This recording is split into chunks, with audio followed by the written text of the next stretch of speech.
so we are here with the Sony company. Anna here from Blind with a Vision, where we always have a vision. And guess what? The Sony company has a lot of vision with one of their cameras. And you're going to tell me about it, right? Yeah, hi, yeah, my name is Eldeane. What is your name? Eldeane. Eldeane. Yeah, I'm Eldeane, I'm with Sony, I'm in the camera division. I also have low vision as well. And last year we showed a camera that was proof of concept. It was kind of like a prototype unit, but we're actually going to be bringing it to market this year. So this is what we call our HX99 RNV. It is a retinal camera kit, and what it is it ships with the HX99 camera and this QD laser viewfinder. You get that together in a kit. It only is going to be $600. Sony is actually taking most of the cost of this. It cost us way more than that to bring into the country, but we're doing it more as a community service, more of a philanthropic venture for us to, obviously bring photography and videography to low-sighted people. So what it does, pretty amazing technology. It blows my mind, because when I started using this as a low vision person, I was like, I couldn't believe what I was seeing. But essentially what it does is it takes the image out of the camera and through the HDMI sends it to the laser projection, and the laser projection projects it directly through the optics on your eye, bypasses any of the nerve damage, and it doesn't work for everybody, I'll get to that, but scans an image onto the retina, directly onto the retina. So you're essentially sending a signal directly from the camera through a laser to the retina, and that takes it obviously to your brain. So looking through here, it looks like a regular viewfinder to most people, but for low-sighted people like myself, I can actually read all the tiny little text. The other great thing about it is that this is a 24 to 720 millimeter lens. That means it's a 30 times zoom. So I can read things from close up to very, very far away. I can take photos from close up to very, very far away, and even video. So really great technology. And then obviously the Sony technology for the autofocus system in the camera really helps keeping things tracking focus. You can even track people's faces and eyes, so you can always stay in focus with people. Wow. Yeah. So really, really great kit. So this should be shipping, if everything goes well, later in the summer. And like I said, it's going to be about $600. $600. Correct. That's not bad. It's fantastic. Everything else is $1,000, so $600 is I know. pretty good. I have a little optical a monocular that costs the same price. Yeah. And that's not electronic. I can't take photos. However, we do want people to go and try before they actually buy it, because it doesn't work for everybody. So, I have macular degeneration. It works for me. For somebody else with macular degeneration, it might not work for. Some people with Stargardt's it works, some people it doesn't. So it really depends on how far the condition is. If there's any How much do you know about RP, the retinitis pigmentosa? Is it working for retinitis pigmentosa? We've noticed that in some people it works for, and some people it doesn't. So as long as these retinal... Because there is more than 70 types of RP, and Right. I have friends who are 60 and older. Yep. And they still having functional side. Some even drive during the day. Yep. So and that's why I say it really has to do with how intact the retina is, and also how much coverage the retina still has on the eye. You could also position the camera in different positions to aim the laser to different parts of the retina. So we found that some people put it up against their eye, can't see anything. You tilt the camera slightly, and then you can start seeing, because it's projecting onto the retina. So it really depends. It's person to person.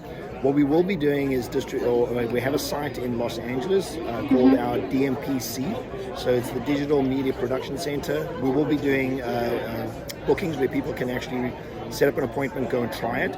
We're also talking to a number of the lighthouses around the country to see if we can get demo units put in all the lighthouses, so that folks can go there and try it out. Is it outside the United States, in Spain and Central South America? Yeah, currently it's only been distributed in Japan. They've already started distribution. Okay. And then the US market is the second market that we hope to come later this summer.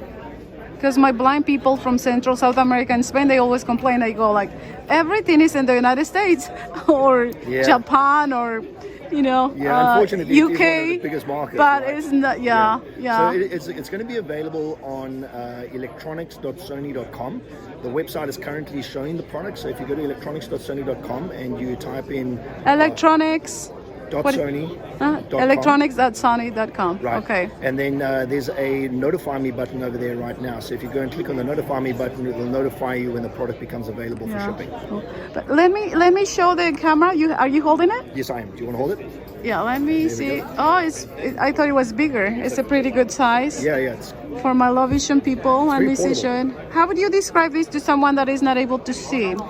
So this looks like one of the cameras from years ago, right? It feels like one of the cameras from years ago as well. It kind of feels like the old Mavica. So basically, it's the very tiny compact point and shoot that's in the retinal projection unit. So it almost feels like there's a lens on both sides, but on the one side there's a lens sticking out, and the other side is the viewfinder, and then kind of like a square in the middle.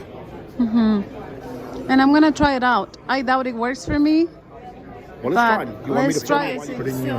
put it in your hands? Okay. Okay. So what you have, let me point out with your hand. Okay. So that is the viewfinder. All right. And then over here on the front, you've got a shutter button. That'll half the press the shutter button will focus. And then on the front of the shutter button, you've got a zoom lever. So if you push that lever left and right, you can zoom in and out as well. So this is the viewfinder? That's the viewfinder. So you want to put the viewfinder. And this is that's the lens. The lens? Correct. So you have it pointing in the correct direction. And what you might want to do is then position the viewfinder, tilt it forward and backwards, left and right. And you said on the top it has the zoom. But before you hit the zoom, rather see a little, how do you call this? Like rather see if you can see the light first. Can you see any light through the yet? Yeah, I do. Some light. Okay. Are you able to see an image? But it's not. No. Okay. I don't. All right. So you see the light projecting, but you don't see the image. I don't see images. No. Yeah. I would be lying if I say yes. Yep. Do you want to try the other eye? Let me see. Interesting. I see more light with this eye. Yeah. And I know because I have a cataract in my right eye. Right.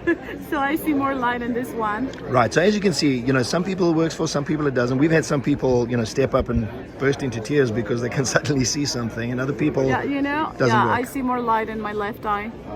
Okay. So what do you do after this? All right. So if you don't see an image, you're probably not going to see anything else. But this is if you have to press that. That's the focus button. You focus it. Yeah, but it's already on autofocus already, so you don't have to do that. But on the front here, that's a zoom lever. You can zoom in and out. But if you move it to your left, it's going to zoom out, and if you move it to your right, you're going to zoom in. If you look far out. But that doesn't change the size of the image on the inside. That's still going to be the same. Yeah. No, I see the light. I see more light, but it's no. I'm but not no able actual to image. See, no. Yeah. But I already see this working for someone that is low vision. Oh yes, yeah. Yeah, pretty much. Yeah. So for me, my low vision is I love photography. I also like traveling. And I can't see the settings on my camera. I also can't see road signs when I'm walking around and trying to cross the street, or even see where I am. So I can use this very effectively for what I have currently with low vision. I did a video with a friend that is low vision on showing the comparing and contrasting the magnification from the Sullivan Plus app with the Android and the iPhone. Right. And he was amazed with how much he can. He was so happy that I introduced the app to him. He came from UK to visit. Yeah. And he was amazed with how much he could see. Right. What would you tell me about that application and this camera? I mean, this is just. So I don't. You can just have it on the go with you and use it. Yeah, you could basically just have that app on the back of a camera. You wouldn't need the viewfinder. The viewfinder is something that I think gives you a little bit more flexibility when using this particular camera. I can show you some of the other cool stuff that we have as well for low vision people. So there's a few things. This is our professional series, our alpha series full frame cameras. This one we're showing a application that we're working on as part of the menu system where we can zoom in to your menu to enlarge. Are you images. holding it? I am. So to enlarge the images very, very large, right? So let me tilt it up to where your camera's pointing. So there's the regular menu. I can now zoom in and get to a much bigger menu. So that's the one that we're showing. Let me show you another one. This one has a screen reader function. This we're also developing. Oh, screen reader. Oh, so it has a little screen. Yep. What is this called again? So this is one of our. Oh, it has voice audio. Still image file format. JPEG. Move to non-without target. Yeah. So this has Still image multi-recognition target. a couple of different things I'll talk about. Select with the animal bird. Human. Move So to non- what we have on the cameras is we're developing accessibility features, including screen reader functions, focus or the screen magnification. In addition to that, the camera is also designed very tactile. So all the buttons and all the knobs on the camera all have different textures. Some of them are concave, some of them are convex, some of them are bigger, smaller. So it's very easy to identify, not only for professional photographers who need that muscle memory so that they can change settings, but also for low vision people.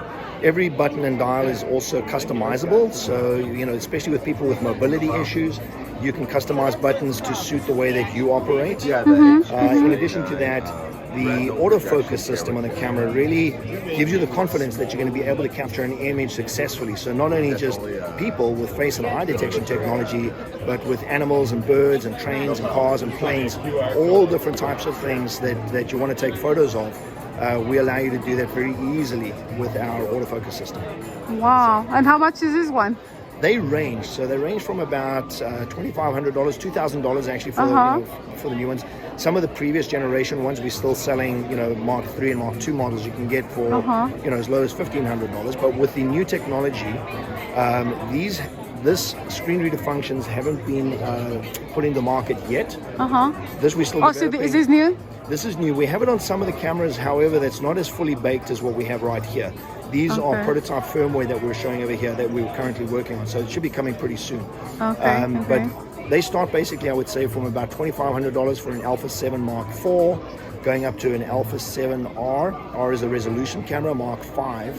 That's 61 megapixels. That's about $3,500, all the way up to our Alpha 1. Well, those are totally worth it when you are low vision and your sight is stable, right? Yeah, anybody who's really a photo enthusiast or a professional photographer or somebody who loves photography, or if you need something that's going to work for you. I'm totally blind, as you can see, and I love taking photos and how many blind photographers there are in the world, and I'm like, people ask me, how come so many blind people like taking photos? And I'm like, because we're as creative as everybody else, right? Yeah. Yeah. They always ask me, how do you come you like photos? I go like, well, those are lifetime memories. Exactly. For other people, family members, and anybody else who wants to. And I always use Instagram requires a photo or video, so photo to do my postings, right?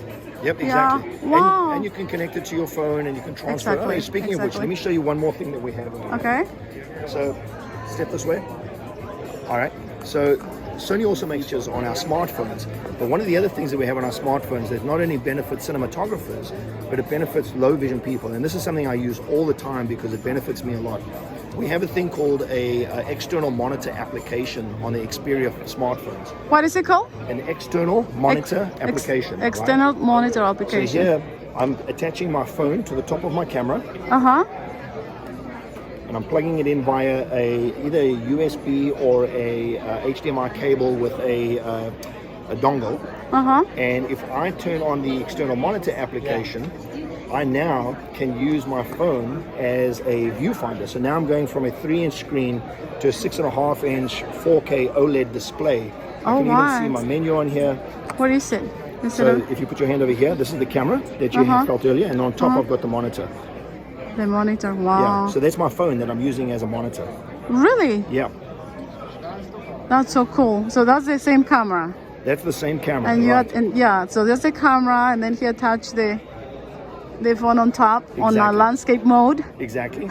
Yeah, because that's the way if I turn the camera portrait, the phone's going to turn portrait as well, right? Yep. I could also But you can want to view more, right? Yeah. So the cool thing is I can actually even go to live streaming. So if you have a YouTube channel, you can live stream what's coming out of your camera into the phone, and you can live stream that directly to your YouTube channel, or using RTMP if you have another channel. I always do rooms on Clubhouse and I call it the blind YouTubers tips and tricks. Yeah. Sharing with people how I do my YouTube channel and how I videotape and how I have a tripod. Yep. And I have a setup where I just mount my phone, and no one is allowed to touch it because next time I will need someone to fix it again. Yeah. But this is cool for someone that is, the question from blind people and even low vision people is like, but I'm blind. How am I going to be videotaping? Yeah. So this Yeah. would be Well, great you for do- that. You're very successful at it. Look how well you do. Yeah. Well, thank you so much for sharing. Thank Right. you, thank you, thank you, Well, thank thanks you. for visiting us at Seaside at the Sony booth. Yeah. And again, your name is? Eldeane Nordia. How do you spell your name? It's like Elvis and James Dean. Uh-huh. Eldeane. Eldeane. Yeah. Right. Thank you so much. Thank you, thank you, All right, thank and for sharing. Is it okay if I post on YouTube? Absolutely. Yeah? Well, I will. Thank you. Gracias. Thanks for joining Blind with a Vision. And yeah, we always have a vision. So the vision for today was great. A lot of vision, right? Yeah, absolutely. Thanks. Bye. Right, bye.